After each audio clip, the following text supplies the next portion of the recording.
శ్రీ వారాహిదేవి జ్యోతిషాలయం విద్య, ఉద్యోగం, వ్యాపారం, పెళ్లి, ఆరోగ్యం, నాగదోషం, సంతానం, రాజకీయం, వామాచార దోషం, భార్యాభర్తల మధ్య గొడవలు, అత్తాకోడళ్ల మధ్య గొడవలు, ప్రేమించి మోసపోవడం, స్త్రీ పురుషుల వశీకరణం, ధనం నిలకడ లేకపోవడం, మీ ఎటువంటి సమస్యలకైనా 24 గంటల్లో పరిష్కారం లభించబడును. నెంబర్ 1 వశీకరణ స్పెషలిస్ట్ పండిత్ పవన్ నంబూదిరి, కేరళ తాంత్రిక గురువు గారు. Phone number 9043637512. అందరికీ నమస్కారం అండి. ఛానల్లోకి తిరిగి స్వాగతం. కుంభరాశి జాతకులు, మే మాసంలో 19వ తేదీన ఒక అమ్మాయి ఎందుకే వస్తుంది? ఖచ్చితంగా వస్తుంది. ఏం జరగబోతుంది?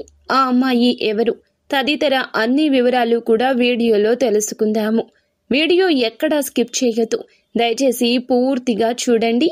అప్పుడే మేము ఏం చెప్పబోతున్నామో మీకు అర్థమవుతుంది. వీడియో నచ్చితే లైక్ చేయండి. మీ లైక్ మాకెంతో సపోర్ట్ అండ్ ఎంకరేజ్మెంట్గా ఉంటుంది. ఇక ఆలస్యం చేయకుండా వీడియోలోకి వచ్చేద్దాము.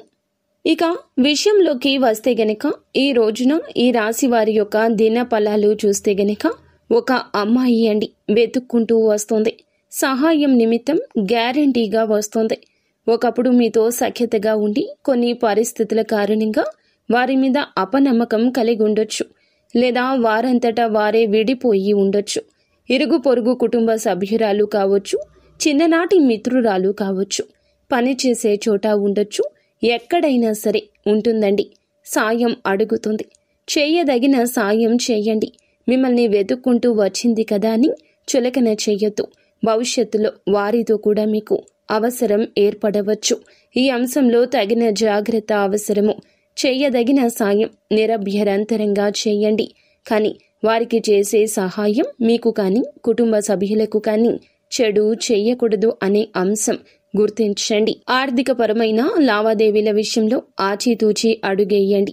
ఆలోచించకుండా తొందరపాటుతనంతో నిర్ణయం తీసుకుంటే మొదటికి మోసం వస్తుంది. అయితే ఈ రాశి జాతకులకు జాతకం ప్రకారం ఎవరైతే అనారోగ్య సమస్యలతో బాధపడుతున్నారో ఉపశమనం లభిస్తుంది. విముక్తి పొందుకుంటారు. ఏమైనా సమస్యలతో చాలా కాలంగా బాధపడుతుంటే భవిష్యత్తులో పరిష్కారం దొరకదు అనే నిశ్చయానికి వచ్చి ఉన్నట్లయితే అటువంటి సమస్యకు పరిష్కారం దొరుకుతుంది. ఇది మీకు కుటుంబ సభ్యులకు కూడా ఆనందాన్ని ఇచ్చే అంశంగా చెప్పుకోవచ్చు. నూతనంగా ఉద్యోగంలో జాయిన్ అయిన వ్యక్తులకు పని ఒత్తిడి కాస్త ఎక్కువ ఉంటుంది. నీరసం, తలనొప్పి ఇబ్బంది పెట్టొచ్చు. నిరాశ నిస్పృహలకు లోను కాకుండా పరిస్థితి అర్థం చేసుకోండి. తోటి ఉద్యోగస్తుల సహాయ సహకారాలు తీసుకోండి. కొంతమంది దీని కారణంగా ఈ విధంగా పని ఒత్తిడి ఎక్కువగా ఉండడం రీత్యా ఉద్యోగాన్ని వదిలిపెట్టాలి అనే నిర్ణయానికి కూడా వస్తూ ఉంటారు. ఇది తొందరపాటుతనం, పనికి రాదు. ఏ నిర్ణయం తీసుకోవాలనుకున్నా కుటుంబ సభ్యులతో శ్రేయోభిలాషులతో చర్చించి నిర్ణయం తీసుకోండి.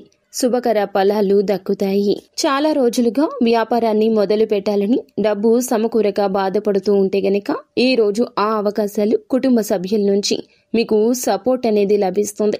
లోన్ల కోసం అప్లై చేసుకున్న వారికి లోన్స్ శాంక్షన్ కావచ్చు. డబ్బులు ఇవ్వాల్సి ఉంటే ఎవరైనా డబ్బులు ఇస్తారు, లేదా మీరు ధనం అడగగానే అప్పు ఇస్తారు. పెట్టుబడికి తగిన డబ్బు అనేది అందుతుంది.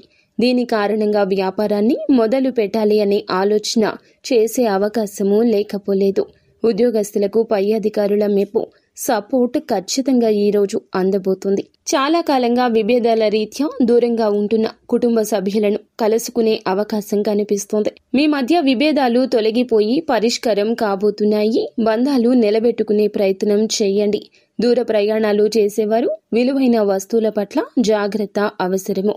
అననుకూల ఫలితాలను అనుకూల ఫలితాలుగా మార్చుకోవడానికి ఈ రాశి జాతకులు తప్పక మీకు స్తోమతకు తగ్గట్లుగా పేదవారికి దానం చేయడం, సహాయంలో ఉన్న వారికి ఆపన్న హస్తం అందించడం, నిత్యం శివారాధన చేసుకోవడం మేలు కలుగుతుంది.